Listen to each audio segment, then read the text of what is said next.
सर्वमंगल मांगल्ये शिवे सर्वार्थ साधिके शरणे त्र्यंबके गौरी नारायणी नमोस्तुते।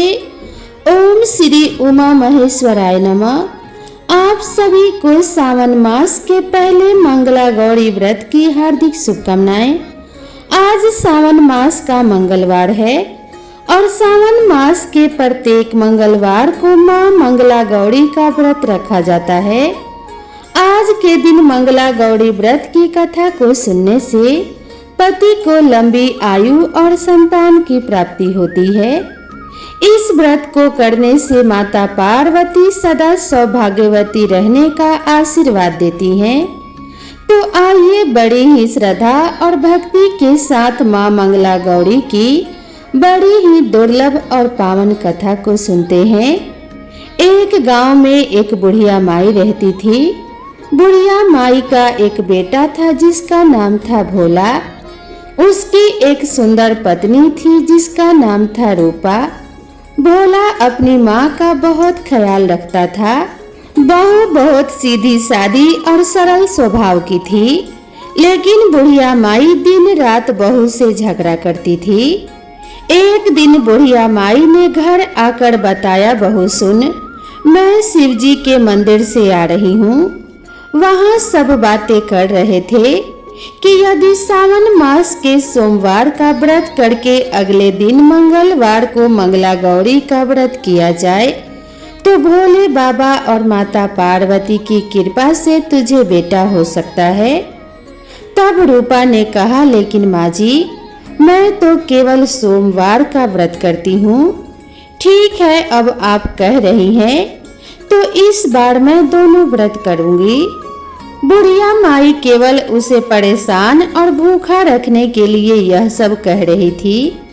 उसने आगे कहा, अरे ऐसे व्रत नहीं करना है। दोनों दिन कुएं से 7 घड़ा पानी लाकर शिवलिंग पर चढ़ाना है। रूपा यह सुनकर परेशान हो गई और उसने कहा, माँ जी, मैंने तो यह सब करते किसी को नहीं देखा है। यह सुनकर बुढ़िया माई को क्रोध आ गया। उसने कहा, मैं क्यों झूठ बोल रही हूँ? यह केवल संतान प्राप्ति का उपाय है जो तुझे करना ही पड़ेगा। यह सुनकर रूपा चुप हो जाती है। कुछ दिन बाद सावन का महीना शुरू होता है। रूपा ने पहले सोमवार को सुबह पूजा पाठ शुरू कर दिया और 7 घड़े पानी कुएं से भरकर शिवजी पर चढ़ा दिया। कुआं मंदिर से काफी दूर था, इसीलिए उसे काफी समय लग गया। यह सब करने में शाम हो गई। जब रूपा वापस आई तो देखा भोला बहुत गुस्से में घर के बाहर बैठा है। रूपा के पूछने पर उसने गुस्से में कहा, कहाँ चली गई थी? इतनी देर लगती है जल चढ़ाने में। घर में मेरी माँ भूखी बैठी है और तू घूम घूम कर पूरा गांव देख रही है। यह कहकर भोला ने उसे मारा। रूपा मार खाकर बिना कुछ खाए ही सो गई। अगले दिन उसकी सास ने कहा, बहू, आज फिर से तुझे जल चढ़ाना है। यह सुनकर रूपा ने कहा, माँ जी, कल से मैंने कुछ नहीं खाया है और इनकी मार से मेरा पूरा शरीर दुख रहा है। आज मैं कलश कैसे उठा पाऊंगी? यह सुनकर बुढ़िया ने कहा कि कुछ भी कर, लेकिन तुझे तो यह करना ही पड़ेगा। रूपा पूजा करने के लिए मंदिर में चली गई और पूजा करने के बाद वह कुएं पर आई। बड़ी मुश्किल से उसने पहला कलश भरा और चल दी, लेकिन कुछ दूर चलने पर ही वह गिर पड़ी और उसका मटका भी टूट गया। रूपा एक पेड़ के नीचे बैठकर रोने लगी। तभी वहां एक साध्वी आई और उसने कहा, बेटी क्यों रो रही हो? तो रूपा ने रोते हुए सारी बात बता दी। उसकी बात को सुनकर साध्वी ने कहा, बेटी तू एक काम कर, एक लोटा जल ले और उसमें से 7 बार थोड़ा थोड़ा जल शिवजी पर चढ़ा देना और घर जाकर अपने सास से कहना मैंने जल चढ़ा दिया है। रूपा ने कहा, लेकिन यह तो झूठ होगा और मेरा मटका भी टूट गया है। तब साध्वी ने कहा, यह ले लोटा, इसमें जल भरकर चढ़ा दे और इसे घर ले जाना, लेकिन छिपाकर रख देना। रूपा ने बिल्कुल ऐसा ही किया। दोपहर को वह घर पहुंच गई। बुढ़िया माई के पूछने पर उसने वही बता दिया जो उस साध्वी ने बताया था। शाम को माँ मंगला गौरी की पूजा का उपवास पूरा किया। इसी तरह 2 मंगला गौरी व्रत पूरे हो गए। लेकिन जब तीसरे व्रत की बारी आई तो बुढ़िया माई चुपचाप रूपा के पीछे गई और उसने सब कुछ देख लिया। बुढ़िया माई ने घर आकर अपने बेटे को सब बता दिया। भोला ने फिर रूपा को मारने के लिए जैसे ही हाथ उठाया, तब माता पार्वती प्रकट हो गई और उन्होंने कहा, रुक जा भोला। यह सुनकर भोला रुक गया। बुढ़िया माई माँ पार्वती के पैरों में गिर गई। भोला भी माँ पार्वती से माफी मांगने लगा। माँ पार्वती ने कहा कि माफी मांगनी है तो इससे मांग जो तेरे और तेरे माँ के जुल्म सहकर भी पत्नी धर्म निभा रही है। भोला ने रूपा से माफी मांगी। बुढ़िया माई ने कहा, बेटी मुझे माफ कर दे, तुझे परेशान करने के चक्कर में मैंने यह सब कहा था। रूपा ने कहा, इस संसार से मेरा मन भर गया है, आप मुझे अपने साथ ले चलिए। तब माता पार्वती ने कहा कि ठीक है, आज से तू मेरी कृपा से जंगल में एक आश्रम बनाकर भक्ति करेगी, लेकिन इन दोनों को सजा मिलेगी। रूपा ने कहा, माँ इन दोनों को माफ कर दीजिए। यह सुनकर माँ पार्वती ने कहा, आज तुम्हारी बहू के कारण तुम्हें जीवन दान मिला है, जाओ इस लोटे को रख लो, तुम्हारे परिवार में कभी भी अन्न धन की कमी नहीं होगी। लेकिन मैं अपनी बेटी को साथ ले जा रही हूँ। माँ की कृपा से रूपा ने एक आश्रम बनाया जिसमें बहुत सी स्त्रियां जो घर में दुखी थी वे आकर भगवान की भक्ति करने लगी। हे माँ मंगला गौरी, जैसी कृपा आपने बहू पर की वैसी ही कृपा हम सब पर करना। तो प्रेम से बोलिए माँ मंगला गौरी की जय, बोलिए शंकर भगवान माता पार्वती की जय। अब आइए श्रवण करते हैं माता सती और देवी पार्वती के जन्म की संपूर्ण कथा, जिसे सुनने मात्र से सभी दुखों का अंत होता है और माता पार्वती का आशीर्वाद प्राप्त होता है। दक्ष प्रजापति की सभी पुत्रियां गुणवती थी, फिर भी दक्ष के मन में संतोष नहीं था।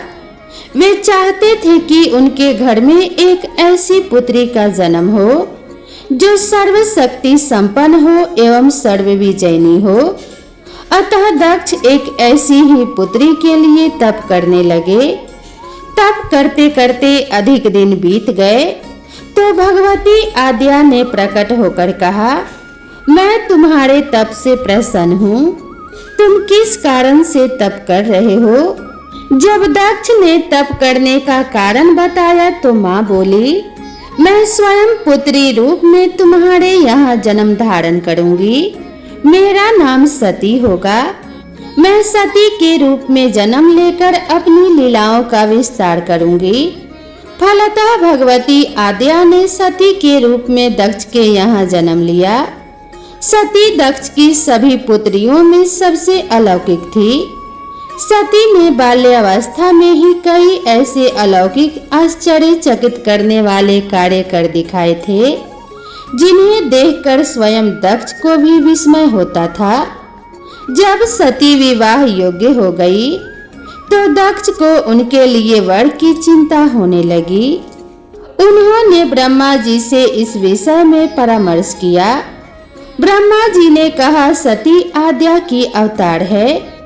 आद्या आदि शक्ति और शिव आदि पुरुष है, अतः सती के विवाह के लिए शिव ही योग्य और उचित वर है। दक्ष ने ब्रह्मा जी की बात मानकर सती का विवाह भगवान शिव के साथ कर दिया। सती कैलाश में जाकर भगवान शिव के साथ रहने लगी। भगवान शिव दक्ष के दामाद थे, किंतु किसी वजह से दक्ष के हृदय में भगवान शिव के प्रति बैर और विरोध भाव पैदा हो गया। एक बार देवलोक में ब्रह्मा ने धर्म के निरूपण के लिए एक सभा का आयोजन किया था। सभी बड़े बड़े देवता सभा में एकत्रित हुए। भगवान शिव भी इस सभा में बैठे थे। सभा मंडल में दक्ष का आगमन हुआ। दक्ष के आगमन पर सभी देवता उठकर खड़े हो गए, पर भगवान शिव खड़े नहीं हुए। उन्होंने दक्ष को प्रणाम भी नहीं किया। फलतः दक्ष ने अपमान का अनुभव किया। केवल यही नहीं, उनके हृदय में भगवान शिव के प्रति ईर्ष्या की आग जल उठी। वे उनसे बदला लेने के लिए समय और अवसर की प्रतीक्षा करने लगे। एक बार देवी सती और भगवान शिव कैलाश पर्वत पर बैठे हुए परस्पर वार्तालाप कर रहे थे। उसी समय आकाश मार्ग से कई विमान कनखल की ओर जाते हुए दिखाई पड़े। सती ने उन विमानों को देखकर भगवान शिव से पूछा, प्रभु ये सभी विमान किसके हैं और कहाँ जा रहे हैं? भगवान शंकर ने उत्तर दिया, आपके पिता बड़े यज्ञ का आयोजन कर रहे हैं। समस्त देवता और देवांगनाएं इन विमानों में बैठकर उसी यज्ञ में सम्मिलित होने के लिए जा रहे हैं। इस पर सती ने दूसरा प्रश्न किया, क्या मेरे पिता ने आपको यज्ञ में सम्मिलित होने के लिए नहीं बुलाया? भगवान शंकर ने उत्तर दिया, आपके पिता मुझसे बैर रखते हैं, फिर वे मुझे क्यों बुलाएंगे? देवी सती मन ही मन सोचने लगी, फिर बोली, यज्ञ के इस अवसर पर अवश्य मेरी सभी बहनें आएंगी। उनसे मिले हुए बहुत दिन हो गए हैं। यदि आपकी अनुमति हो तो मैं भी अपने पिता के घर जाना चाहती हूँ। यज्ञ में सम्मिलित हो लूंगी और बहनों से भी मिलने का सुअवसर मिलेगा। भगवान शिव ने उत्तर दिया, इस समय वहां आपका जाना उचित नहीं होगा। आपके पिता मुझसे बैर रखते हैं। हो सकता है वे आपका भी अपमान करें। बिना बुलाए किसी के घर जाना उचित नहीं होता है। इस पर देवी सती ने प्रश्न किया, ऐसा क्यों? भगवान शिव ने उत्तर दिया, विवाहिता लड़की को बिना बुलाए पिता के घर नहीं जाना चाहिए, क्योंकि विवाह हो जाने पर लड़की अपने पति की हो जाती है। पिता के घर से उसका संबंध टूट जाता है। लेकिन सती पीहर जाने के लिए हठ करती रही, अपनी बात बार बार दोहराती रही। उनकी इच्छा देखकर भगवान शिव ने पीहर जाने की अनुमति दे दी। उनके साथ अपना एक गण भी भगवान शिव ने भेज दिया। उस गण का नाम वीरभद्र था। सती वीरभद्र के साथ अपने पिता के घर गई।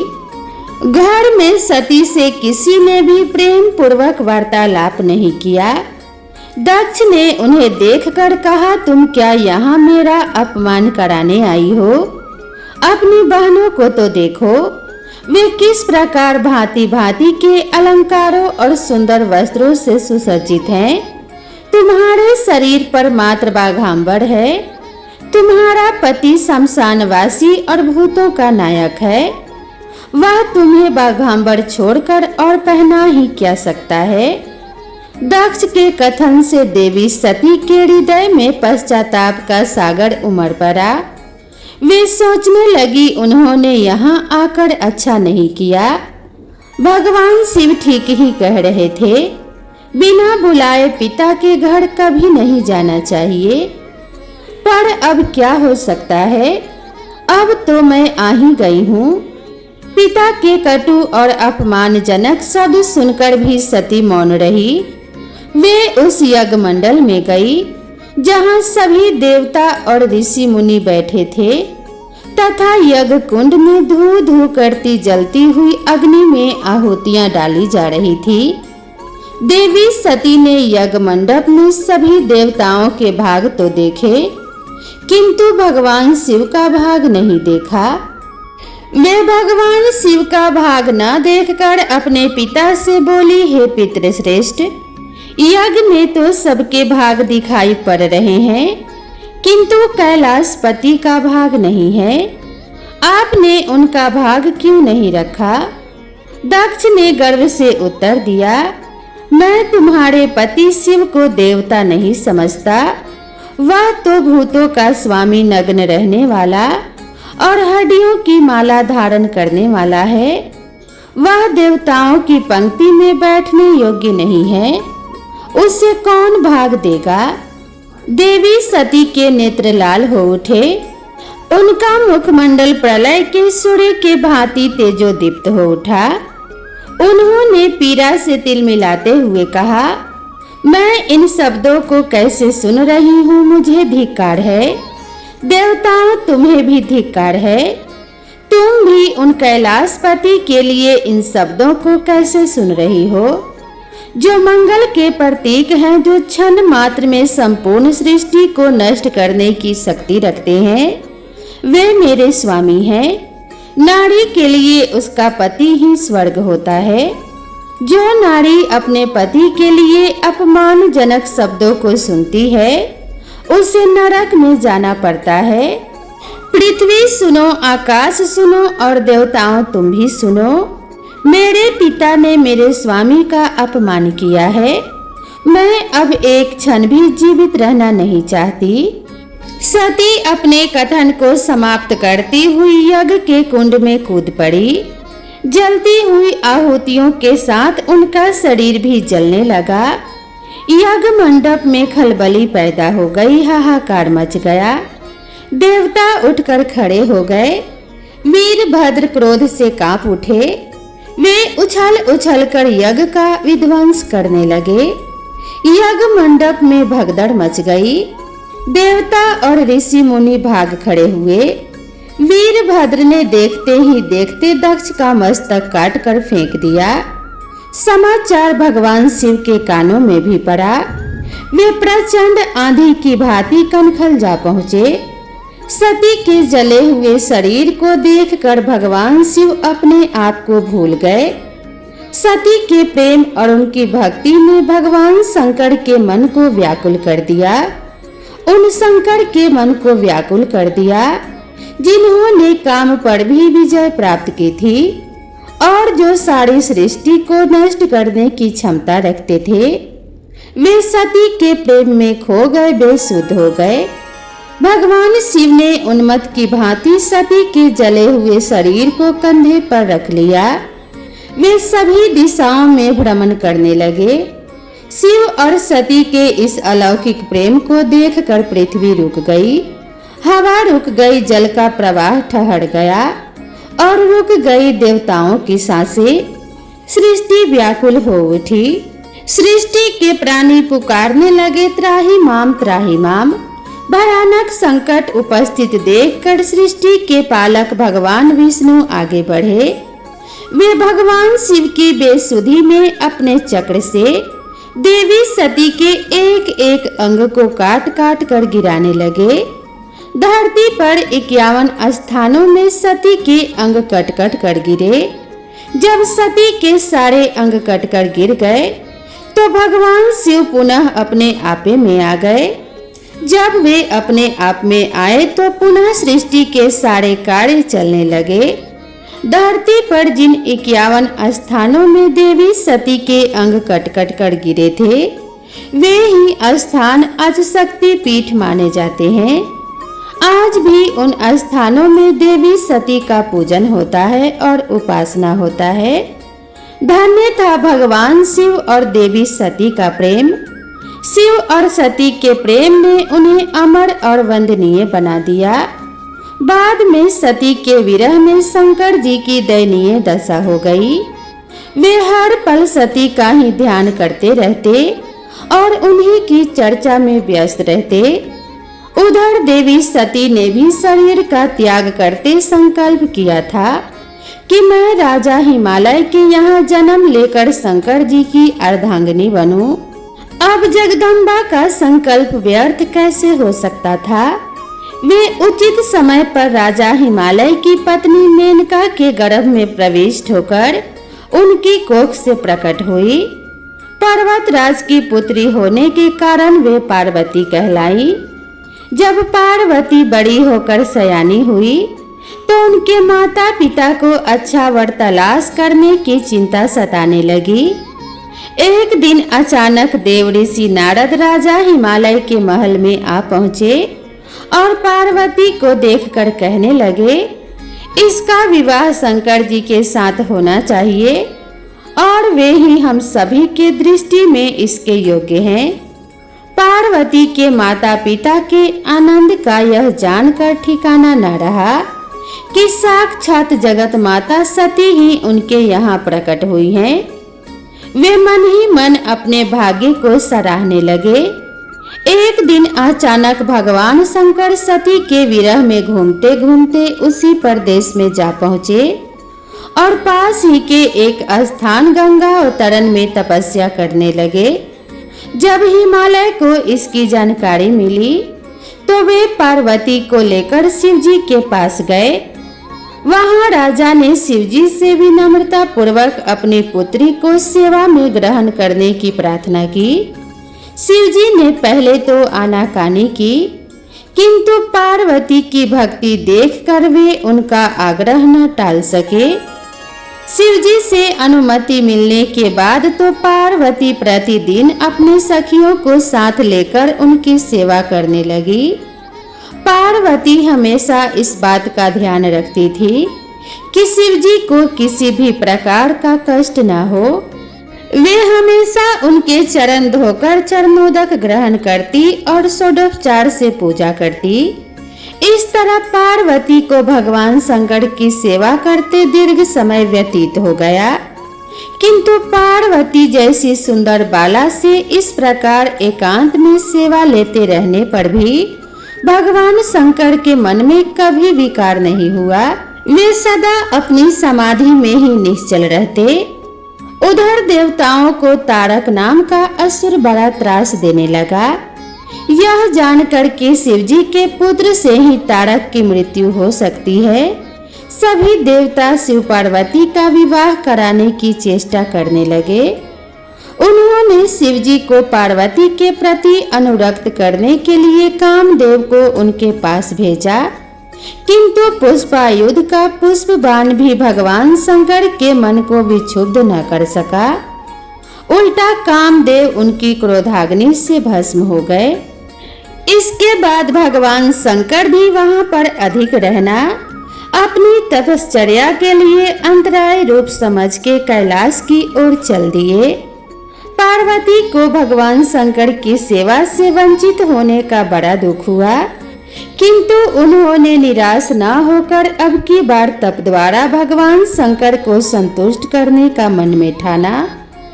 उनकी माता ने उन्हें सुकुमार एवं तप के अयोग्य समझकर बहुत मना किया, इसीलिए उनका उमा नाम प्रसिद्ध हुआ। किंतु पार्वती पर इसका असर न हुआ। अपने संकल्प से वे तनिक भी विचलित नहीं हुई। वे भी घर से निकल उसी शिखर पर तपस्या करने लगी जहां भगवान शिवजी ने तपस्या की थी। तभी से लोग उस शिखर को गौरी शिखर कहने लगे। वहां उन्होंने पहले वर्ष फलाहार से जीवन व्यतीत किया, दूसरे वर्ष वे पर्ण अर्थात वृक्षों के पत्ते खाकर रहने लगी और फिर तो उन्होंने पर्ण का भी त्याग कर दिया और इसीलिए वे अपर्णा कहलाई। इस प्रकार पार्वती जी ने 3000 वर्ष तक तपस्या की। उनकी कठोर तपस्या को देखकर ऋषि मुनि भी दंग रह गए। अंत में भगवान आशुतोष का आसन हिला। उन्होंने देवी पार्वती के परीक्षा के लिए पहले सप्त ऋषियों को भेजा और पीछे स्वयं वटु वेश धारण कर पार्वती के परीक्षा के निमित्त प्रस्थान किया। अब सुनिए मां मंगला गौरी की दूसरी पौराणिक कथा। एक समय की बात है, एक शहर में धर्मपाल नाम का एक व्यापारी रहा करता था। उसकी पत्नी बहुत सुंदर थी और उसके पास बहुत सारी धन संपत्ति थी, लेकिन उनकी कोई संतान न होने के कारण वे दोनों पति पत्नी बहुत दुखी रहा करते थे। बहुत पूजा पाठ करने के बाद आखिरकार उनके घर में एक पुत्र का जन्म हुआ, लेकिन उस पुत्र के जन्म के साथ ज्योतिषियों ने कहा कि वह अल्पायु है और 16 वर्ष का होते ही सांप के काटने से उसकी मृत्यु हो जाएगी। ज्योतिषियों की यह बात सुनकर पति पत्नी बहुत दुखी हो गए, लेकिन उन्होंने इसे अपने पुत्र का भाग्य मान लिया। उन्होंने 16 वर्ष की आयु से पहले ही अपने बेटे का विवाह एक सुंदर कन्या से कर दिया। उस कन्या की माता माँ मंगला गौरी का व्रत रखा करती थी और उसने अपने पुत्री को भी विवाह के बाद सुखी जीवन के लिए माँ मंगला गौरी का व्रत रखने की सलाह दी थी। विवाह के बाद कन्या ने ससुराल आकर विधि विधान से माँ मंगला गौरी का व्रत किया और माँ गौरी की पूजा की, जिसके परिणाम स्वरूप उसे अखंड सौभाग्यवती होने का आशीर्वाद प्राप्त हुआ और उस सेठ धर्मपाल के पुत्र की आयु भी बढ़ गई। उसे दीर्घायु होने का आशीर्वाद भी मिल गया। इस कारण से मां मंगला गौरी व्रत की मान्यता और अधिक बढ़ गई। माना जाता है कि तभी से मां मंगला गौरी का व्रत रखा जाने लगा। इस व्रत के पुण्य प्रभाव से अखंड सौभाग्य की प्राप्ति होती है। निसंतानों को संतान सुख प्राप्त होता है और जीवन के सारे दुख और संकट समाप्त हो जाते हैं। जो भी पति पत्नी इस व्रत का अनुष्ठान करते हैं, उनके बीच माता पार्वती और भगवान शंकर की तरह प्रेम की स्थापना होती है और उनका प्रेम सदा ही बना रहता है। उनके घर में सुख संपत्ति की कभी कमी नहीं होती। तो प्रेम से बोलिए माँ पार्वती और भगवान शंकर की जय। माता पार्वती की कृपा अब सभी भक्तों पर सदा सर्वदा बनी रहे। इसी मंगल कामना के साथ आप सभी से विदा लेते हैं। मिलते हैं इसी तरह की नई कथा और नई कहानी के साथ। तब तक के लिए राधे राधे।